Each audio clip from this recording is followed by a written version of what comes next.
Chapter 4. If you want people to take you seriously, then behave like you're really in business. Now, some years ago, when I was first getting started in the massage business, I had a then girlfriend, Star. Yes, her name was Star. I think her parents were probably hippies like mine. But what she did for me was got me started on something that I didn't even think about until recently.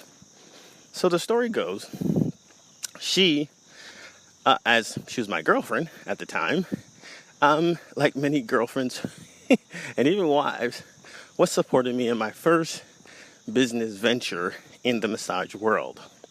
And I needed something that to this day is omnipresent in some cases, but at the time, I didn't have it.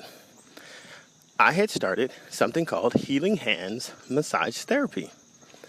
And though I love the name, it was somehow didn't quite fit. But never mind that. What I did have and what I didn't have was business cards. And because Star had a desktop printing service that she did, at the time, this is years ago, so desktop printing was just launching them. She used her old color bubble jet by Canon, and she got some stock paper from some office supply store that had little perforated edges, and she created my first business cards in the massage industry. It had two hands together, and I felt so confident about that now I had a business card.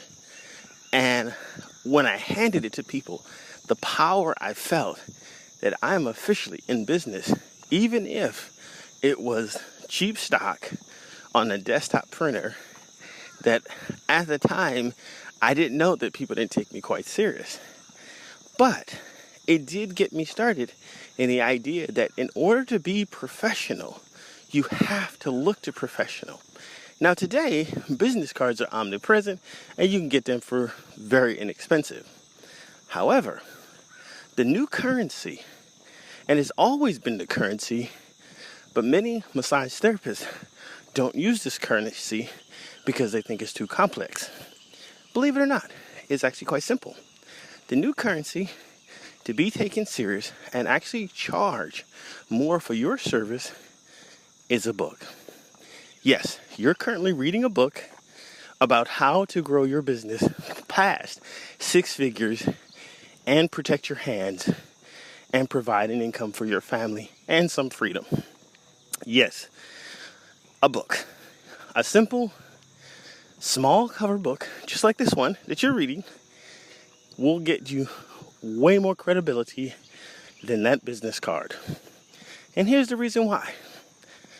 Books, since Gideon's Bible, since the printed press was invented, has always been synonymous with thought, higher thought.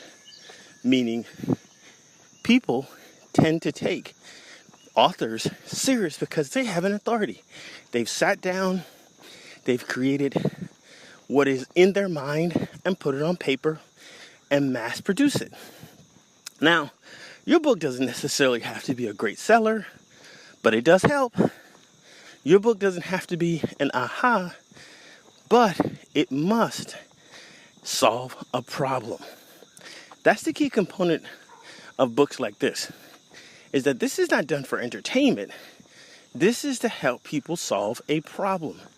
If your book does not do that, then people will not take it off the shelf. Simply put. Now, my first book that I ever wrote was in an industry that I am still part of, and it wasn't even in the massage industry. My first book was 52 Ways to Fund Your Home Business Even If You're Broke, Your Credit Sucks, and All Your Friends Hate You. It solved the problem. The problem was you didn't have any money. The second problem it solved is your friends weren't rich. The third one is your friends hate you. And the other one is if your credit is terrible. Think about that. You solve 3 problems in one book. So when you're writing a book, create a book that is going to solve a problem.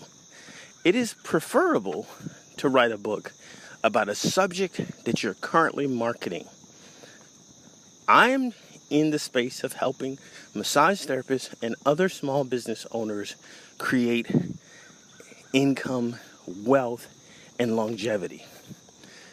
However, if you're writing a book to target your clients, solve the problem that they are facing. We often think that our clients are just coming to us because they just want to feel better in their bodies or their muscles or their joints ache and whatnot. Yes, that's true. But we sometimes forget the psychological benefits. Keeping in mind that the body does not operate in a silo. The body and the brain and the mind, which is basically your virtual brain, are interconnected. And if you explore some of the various nuances that your therapies can help, then you have a winner. So if you're going to focus on maybe how to get more done in your day, that might be useful. Or maybe different ways to solve joint aches. There are countless ways to help people to reduce the onset of inflammation or tightness. All you have to do is explore them, sit down, get in front of a keyboard, and start typing. Now here's a little trick. And this will make it even more simple. Just like what I'm doing, you don't know this because you're just reading on the paper what this is. But this book was formulated on my iPhone 6. Yes, I'm using currently a recording device that is attached to my iPhone 6. And right now, it's a dreary day here in Winston-Salem, North Carolina. But I'm speaking directly into a microphone. And these words will be transcribed and then edited. And then you get to read them. That's it. Writing a book is actually quite simple. It's quite simple. It's just taking what's in your brain, and you have an amazing brain, and putting it on paper that solves a problem for another client, potential partner, even a vendor. If you're working in corporate world and you want to target corporate people, then write a book that is going to solve a problem for them. Like how to retain your best clients or your best employees from a massage therapist perspective. The 20 ways to help burn out employees find joy in what they do. Do you think that would be a great book that a corporate executive would like to grab a hold of, which would be a good entry point into your business? Probably so. So, ending here, write a book. It gets you credibility. It definitely gets you more value. And it allows you to charge more for your services and be taken more seriously than any one of your competition. Period.